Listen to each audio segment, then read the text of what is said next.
오늘 본문은 참 포도나무이신 예수님, 그리고 농부이신 하나님, 그리고 열매 맺는 가지 우리들에 대한 이야기입니다. 가지가 포도나무에 붙어 있지 않으면 아무 열매도 맺을 수 없음을 주님께서 말씀하시죠.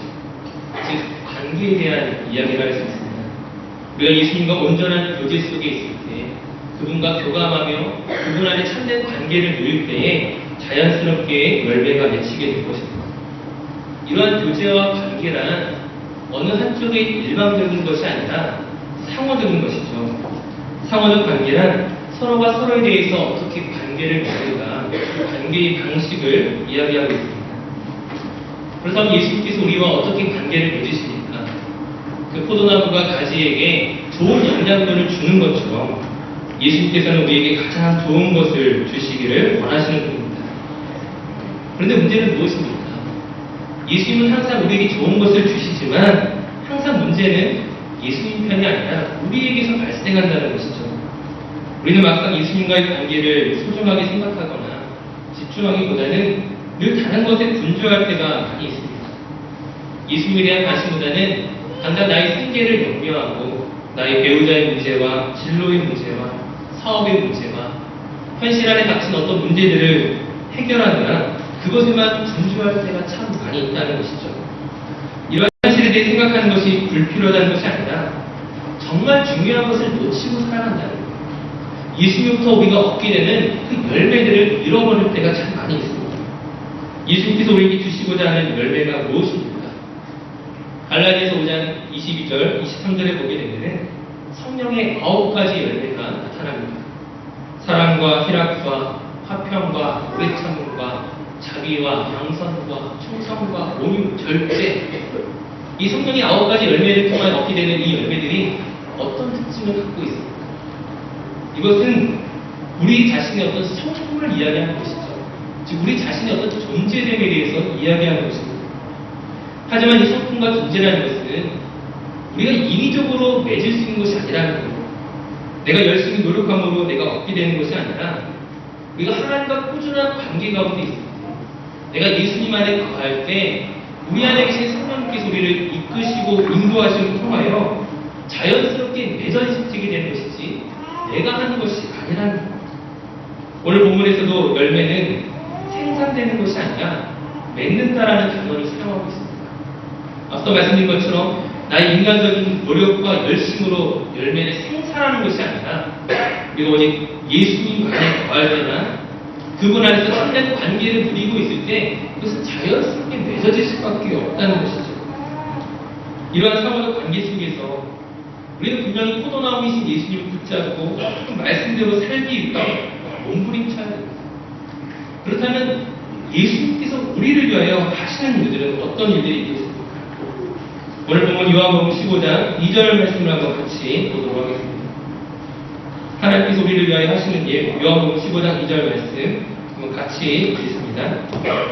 무릇 내게 붙어 있어 열매를 맺지 아니하는 가지는 아버지께서 그것을 제거해 버리시고 무릇 열매를 맺는 가지는 더 열매를 맺게 하여 그것을 깨끗하게 하시느니라. 아멘. 하나님께서 열매 맺는 가지로 하여금 더 풍성한, 더 많은 열매를 맺게 하시기 위해서 깨끗하게 하신다고 했습니다. 즉 가지치기를 하시는 거죠. 오늘 하나님께서 이 가지치기를 어떻게 하시는지, 그 가지치기의 의미가 무엇인지, 그것을 통해 우리 가운데 어떻게 열매를 맺게 하시는 것인지를 세 가지로 한번 정리를 해보았습니다. 우리 첫 번째 정의로는 가지치기는 진노가 아니라 하나님의 사랑입니다. 같이 한번 고백해볼까요? 진노가 아니라 하나님의 사랑입니다. 같이 고백하겠습니다.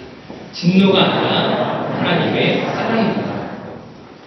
보통 포도나무의 가지는 40개에서 60개 정도가 된다고 합니다. 근데 이 가지를 그대로 두게 되면은 열매가 제대로 맺지 못하고 다 익기도 전에 떨어지거나 또는 아주 작고 쓰기 쓴 열매밖에 맺을 수가 없습니다. 그래서 가지치기를 할 때 약 40-50개나 되는 이 가지 가운데 5개에서 10개 정도만을 남겨놓고 다 잘라버리는 것이죠. 만약 모르는 사람이 보게 되면 이런 방법은 무엇입니까? 마치 나무를 향하여 그 가지를 향하여 난도질하는 것 같죠. 모르는 사람이 보기 이것은 죽이는 행위와 마찬가지입니다. 하지만 그것은 명백하게 농부의 사랑과 정성을 담고 있다는 겁니다. 더 풍성한 열매를 거두기 위한 농부의 사랑과 정성이 때로는 난도질처럼 죽이는 행위처럼 오해될 때가 있다는 것입니다. 우리가 기억해야 할 것은 잎이 푸르고 아무리 잎만 무성한 나무라 할지라도 그것으로는 아무 소용없다는 거예요. 열매가 없는 나무는 무의미합니다. 마찬가지로 오늘 우리에게 어떤 화려한 경력이나 또는 외면적으로 보이는 성취나 뛰어난 재능이 있다 할지라도 하나님이 원하시는 열매가 그곳 가운데 있는지 우리 자신을 돌아봐야 한다는 것이죠. 근데 문제는 사람들의 죄된 본성이 우리 안에 있는 죄성은 하나님과의 그 관계에 집중하기보다는 앞서 말씀드렸던 것처럼 어떤 경제적인 조건, 세상의 관계적인 조건, 어떤 세상 가운데서 안정감을 누리려고 한다는 거예요. 사람들의 칭찬으로 나를 채우려고 한다든지, 통장의 잔고가 넉넉한지, 사람들이 부러워할 만한 어떤 지위와 실력과 재능으로 마치 겉으로 보여지는 이러한 것들을 열매로 생각하고 그것을 추구하며 살아간다는 것입니다. 결국 하나님과의 관계는 멀어지고 잘못된 기준으로 그 인생을 살아갈 때가 많이 있다는 것이죠. 성경이 우리에게 분명히 말하는 것은 우리가 잎만 무성한 나무가 아니라 하나님의 올바른 목적과 기준을 가지고 그리스도인답게 살아갈 것들을 요구하고 있습니다. 그러기 위해서 반드시 필요한 것이 하나님의 사랑의 가지치기, 하나님의 간섭이 필요한 것입니다. 물론 그 간섭은 때로는 우리에게 고통스럽고 때로는 실패이고 때로는 위험하고 때로는 어려운 것일 수 있지만 분명히 그것은 무엇입니까?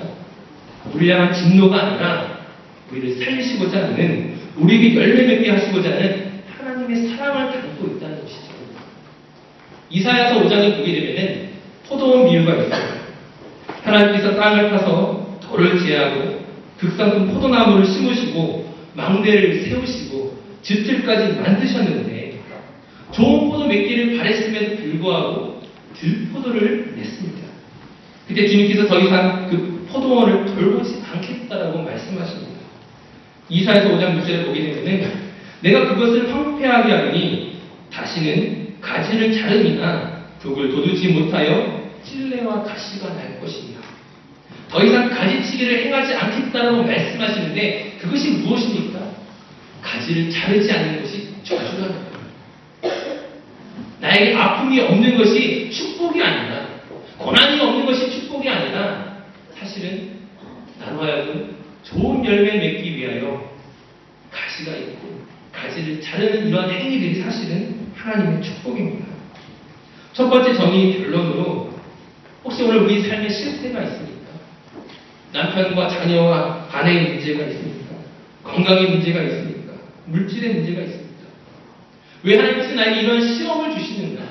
왜 하나님 나를 어렵게 하시는가라고 우리는 생각할지 모르지만 사실 그 시험이 있었기에 오늘 우리가 이 예배의 자리 가운데 있는 줄을 믿습니다. 그리고 그것은 분명히 하나님의 사랑임을 기억하시기 바랍니다. 한번 우리 가슴에 손을 얹고 하나님 정말 나를 사랑하시는군요. 한번 이렇게 한번 고백해 보도록 하겠습니다. 하나님 정말 나를 사랑하시는군요. 믿으십니까? 두 번째 가지치기의 특징은 하나님이 오케이 할 때까지. 한번 또 따라해 보도록 하겠습니다. 하나님이 오케이 할 때까지. 그것이 무슨 말입니까? 우리에게 가지치기가 필요하다는 것을 인정하지만 과연 언제까지 우리가 이런 고난 가운데 있어야 되는가? 우리가 언제까지 이런 위기 가운데 있어야 되는가? 사람들이 착각할 때가 있다는 거예요. 어떤 사람들은 아마 이렇게 말할 것입니다. 아, 내가 주일 성수를 안 지켜서 주일을 안 지키고 내가 놀러 가다가 교통사고가 났구나. 아, 하나님 이제 교통사고 나지 않도록 지켜주세요. 주일 성수 잘하겠습니다. 또 어떤 사람은 아, 내가 11조를 안 들어서 이렇게 사업이 어려워집니다. 사업 잘 될 수 있도록 11조 하겠습니다.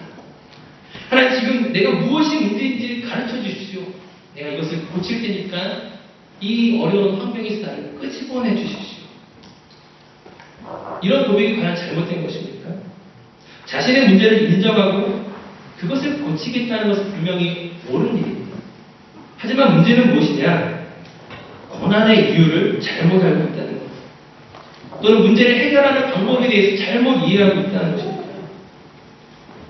우리는 단순히 내게 일어난 어떤 몇 가지의 행동만 거치면 모든 문제가 해결될 것처럼 생각하지만, 내가 이것만 바꾸고 나면 하나님 나를 지키실 것이라고 생각하지만, 사실 그것은 우리의 잘못된 생각이라는 거예요. 처음에 열매를 맺는 것은 어떤 행동이나 방식을 말하는 것이 아니라 우리의 성품, 우리의 존재됨에 대해서 말하는 것이라고 말씀드렸습니다. 몇 가지 행동만 수정이 되면 내가 가지고 있는 어떤 습고리의 문제라든지 또 지금 나를 넘어뜨렸던 어떤 죄의 문제만 해결되고 나면 순식간에 우리의 성품이 바뀝니까? 바뀌지 않는다는 거예요. 우리는 여전히 그대로일 때가 많이 있다는 거예요. 가지치기라는 것은 단지 나의 어떤 행동을 수정하기 위한 것이 아니라 어떤 나의 잘못된 방식을 그냥 그것만 바꾼 것으로 끝나는 것이 아니라 우리 안에 오랜 시간 동안에 하나님과 잘못된 관계를 맺고 하나님에 대해서 오해하고 여전히 어떤 세상적인 가치만을 가지고 따라갔던 우리 삶 전체를 바꾸기 위한 하나님의 방법이라는 거예요. 즉 작게 바라보는 것이 아니라 더 거시적으로 전능적으로 바라봐야 됩니다. 지식의 차원으로 생각한다면 내가 어떤 것을 하나 알았다고 해서 순식간에 우리가 바뀝니까? 훈련이라는 과정을 통하여 점차적으로 천천히 변화되는 거예요. 지금 오늘 우리가 혹시 고난의 시기 가운데 있다면, 어떤 어려움의 시기를 지나가고 있다면 어떻게 하면 이것을 빨리 끝낼 수 있을까? 어떻게 하면 이것을 해결할 수 있을까? 이것만을 바라보지 마시고 하나님의 관점으로 내 삶의 전체를 돌아봐야 할 필요가 있다는 것이죠. 그리스도인은 처음에 어떤 어려움이 처할 때에 기본적으로 이런 생각들을 합니다. 과연 나의 죄 때문에 이런 일들이 일어난 것인가? 이 죄를 돌이키면 하나님이 나를 도와주실까? 이것이 혹시 사단의 방해인가? 분명히 이것은 옳은 일이지만 단지 그것이 이 고난을 벗어나기 위한 그때 그 순간의 반성으로만 그친다면 하나님의 열매가 맺어질 수 없다는 거예요. 내가 납득하고 이해할 수 있는 이유를 만들어서 그것을 극복해 나가려고 하지만 하나님의 관점은 훨씬 더 크다는 것을 기억해야 됩니다. 즉 결과가 중요한 것이 아니라 우리를 고쳐가시는 하나님의 과정이 중요한 거예요. 당장 고난을 벗어나는 것이 중요한 것이 아니라 그 고난을 통하여 하나님의 방법과 하나님의 관심과 나를 통한 계획을 알아가는 것이 훨씬 더 중요한 것입니다. 지금까지의 결론으로 이러한 가지치기를 통하여 하나님의 사랑을 아는 사람, 그리고 하나님의 그 점진적인 그 과정을 이해하는 사람은 이 세 번째 특징이 나타나게 됩니다. 가지치기의 세 번째 특징은 고난 속에서도 하나님의 임재를 경험하고 감사하는 사람입니다. 다시 한번 우리 감사하는 사람 한번 고백해 볼까요? 감사하는 사람, 감사하는 사람. 이것이 가지치기의 세 번째 특징이자 마지막 결론입니다. 고난을 내가 경험할 때에 그 고난을 빨리 벗어나는 것이 우리에게 중요한 것이 아니라는 거예요. 지금 당장 이 위기를 해결하는 것이 중요한 것이 아니라 그 위기 속에서도 하나님과 동행하고 있는가, 내가 하나님의 임재를 경험하고 있는가, 그것이 중요하다는 거예요. 시편 119편 71절에 시편 기자가 이렇게 고백을 합니다. 고난당한 것이 내게 유익이라 이로 말미암아 내가 주의 율례들을 배우게 되었나이다. 고난은 자기의 유익을 고백하게 된다는 거예요. 그곳에 하나님이 계시다. 그 자리에 하나님이 나와 함께 하심으로 말미암아 그 고난을 바라보는 것이 아니라 하나님을 바라보게 된다는 거예요. 고린도서 12장 9절 10절 말씀에 사도 바울이 이렇게 선포합니다. 나에게 이르시기를 내 은혜가 내게 족하도다. 이는 내 능력이 약한 데서 온전하여 주리라 하신지라. 그러므로 도리어 크게 기뻐함으로 나의 여러 약한 것들에 대하여 자랑하노니 이는 그리스도의 능력이 내게 머물게 하려 함이라. 그러므로 내가 그리스도를 위하여 약한 것들과 능욕과 궁핍과 박해와 권고를 기뻐하노니 이는 내가 약한 그때에 강함이라. 바울은 무엇이라고 고백합니까? 능욕과 궁핍과 박해와 권고를 기뻐한다고 말합니다. 왜냐하면 그곳에 하나님의 능력을 발견하기 때문에 내가 약한 그때에 나를 강하게 하신 그 하나님을 고백할 수 있는 그 바울의 신앙이 바로 오늘 우리 신앙이 되어야 할 줄 믿습니다. 그러므로 가지치기 절정은 무엇이냐면은 고정이 있습니다. 이 가지치기를 할 때에 잘라낸 가지를 그대로 내버려 두는 것이 아니라 잔가지를 정리하고 그다음에 그 정리된 가지를 조심스럽게 뒤로 구부리고 철사로 묶어서 고정하는 작업이 필요합니다. 제가 예전에 이렇게 발을 잠깐 다쳐서 반기부스를 한 적이 있었는데 기부스를 하면 얼마나 불편합니까? 근데 중요한 것은 무엇이냐면은 이 기부스를 해야만 다친 것들이 낫게 된다는 거예요. 내가 여기 가고 싶고 저기 가고 싶고 무엇을 하고 싶다고 막 돌아다니고 움직이면은 발이 나을 수가 없다는 거예요. 기부스를 하고 움직이지 못할 때에 그 다친 것들이 회복됩니다. 아무리 천방지축 뛰어노는 아이들이라 할지라도 발에 기부스를 하게 되면 움직이지 못하죠. 가만히 있는 그 상황 속에서 회복을 경험합니다. 마찬가지로 가지치기란 무엇입니까? 내가 고난 가운데 있을 때에 그 위기로 말미암아 오히려 나의 요란스러운 생각들이 멈추어지기 시작한다는 거예요. 그 고정을 통하여 하나님 앞에 억지로 머물러 있는 그 기간 동안에 나의 죄대문성이 가라앉기 시작합니다. 말씀 듣기를 청하게 되고 머무르는 동안 우리의 그 어리석었던 반응들이 멈춰지게 되다는 거예요. 우리의 움직임이 자유로울 때보다 그 하나님의 사랑의 철사에 묶여 있는 것이 그러므로 복이라는 거예요. 그것이 하나님의 보호이고 그것이 하나님이 우리를 인도하시는 축복의 길임을 믿으시기 바랍니다. 이것은 우리만 걸어가는 것이 아니라 우리에 앞서 모든 믿음의 사람들이 이 길을 걸어갔다는 거예요. 성경은 우리가 만나는 믿음의 모든 사람들이 그 고난 가운데 하나님을 알게 되었다고 말하고 있습니다. 지난주에 살펴보았던 요셉이 그 노예 상태로 있었던 것이 오히려 그를 형통하게 만들었습니다. 야곱이 외삼촌 라반의 억압과 속임수 그 모든 것을 당하는 가운데 오히려 하나님을 의지하게 되었습니다.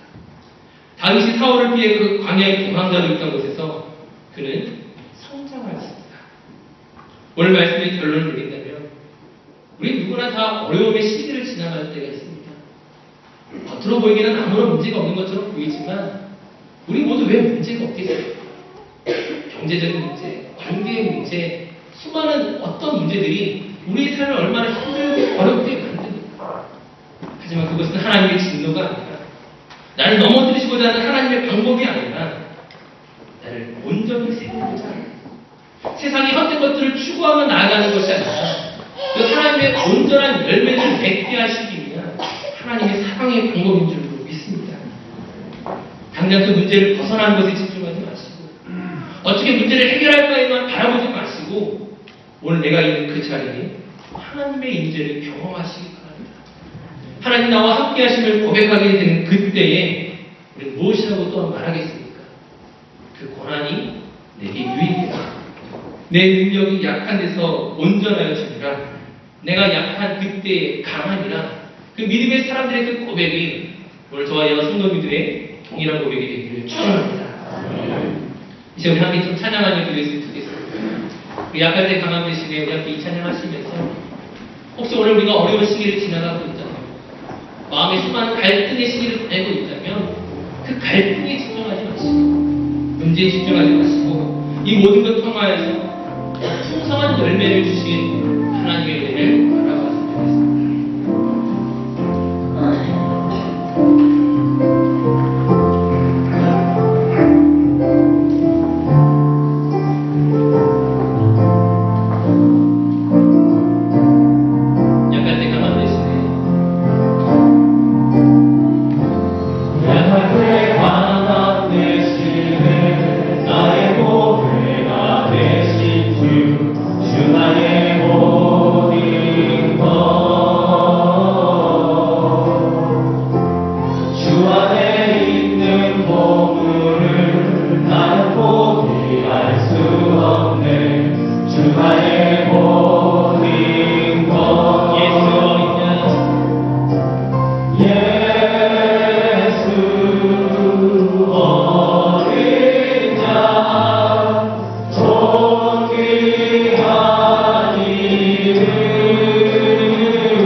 예수님과의 그 풍성한 교제를, 그 풍성한 관계를 통하여 성령의 열매들이 맺어지게 하여 주시옵소서. 때로는 나는 주님을 그 손을 놓을지어정 하나님께서 우리의 오른손을 붙잡으시고 우리를 믿음의 길로 인도하실 줄로 믿습니다. 우리 함께 믿음으로 고백하며 함께 기도하도록